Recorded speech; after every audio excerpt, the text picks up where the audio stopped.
WNBA legend Rebecca Lobo hits Caitlin Clark fever with playoffs reality check. At the moment, there's no denying that Caitlin Clark and the Indiana Fever are one of, if not the most exciting team in the WNBA. This squad is well on their way to a postseason berth after earning themselves a spot in the playoffs for the first time since 2018. Despite their scorching hot streak, however, they've gone 8-2 since returning from the month-long Olympic break. Things are about to get much tougher for this team once the postseason begins. This is exactly what WNBA icon Rebecca Lobo recently pointed out as she hit Clark & Co. with a timely reality check heading into the WNBA playoffs. "I think, obviously, they're not only in the postseason," Lobo said during the Monday, September 9, episode of NBA Today on ESPN. "I think they can win a first-round matchup depending on who they play. But the big concern for Indiana, of course, and you heard Caitlin Clark and Aaliyah Boston joking about it on the podium, is they don't have any playoff experience.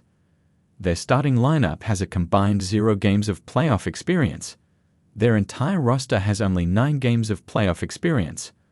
So that's the question when they get into those moments: how will they handle going up against those upper teams that have been there combined 200 times?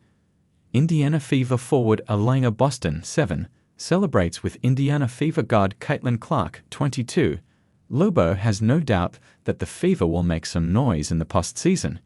In fact, the WNBA Hall of Famer believes that they're capable of pulling off a first-round upset.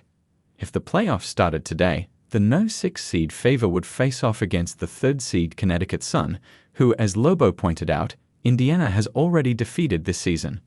At the same time, however, Lobo is questioning Indiana's ability to step it up in the latter rounds when they potentially go up against teams that have been battle-tested in the playoffs. Lobo suspects that the Fever's lack of experience could be what ultimately leads to their downfall. Then again, Clark and the rest of the Fever have surprised both fans and pundits alike over and over again this season. If anyone's capable of shocking the league in the postseason, it would probably be Caitlin Clark and the Indiana Fever.